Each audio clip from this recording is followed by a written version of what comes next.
2 months ago, a fire broke out at the Chestnut Apartments in Mantorville. And now nearly all of the residents are in new homes thanks to community help. ABC 6 News Good Morning reporter Samantha Boring is live outside the complex to tell us one resident's story. Good morning, Samantha. Good morning, Rachel and Brianna. Just a few days ago, I was here while former residents of the Chestnut Apartments were able to go inside for the very first time, find what belongings were left, and see the damage of their homes. I spoke with Coty Allen, who's called the Chestnut Apartments home for the past 3.5 years.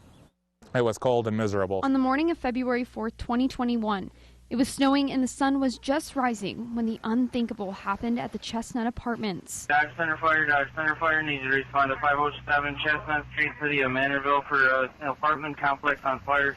Multiple people trapped. I woke up and it's kind of that delusion of what's going on.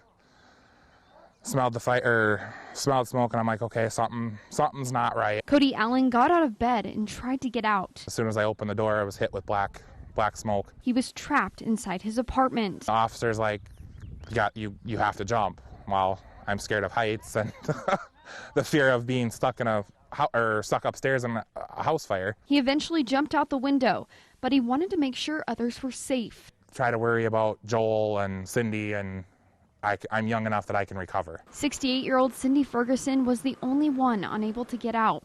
She died in the fire. Under the circumstances, it was a horrible way to go. For the first time since that deadly fire, Coty went into his apartment to see what was left. His biggest concerns were family heirlooms, passed down from his mother and grandmother, who have both passed away. My stuff is material, it could be replaced.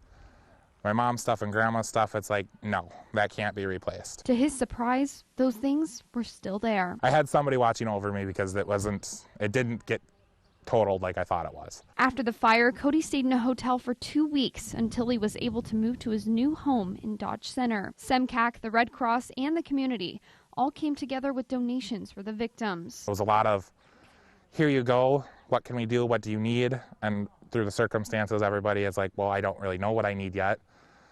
Everything. If it wasn't for them, we'd all be up creek without a paddle. Showing that this small community comes together during tough times.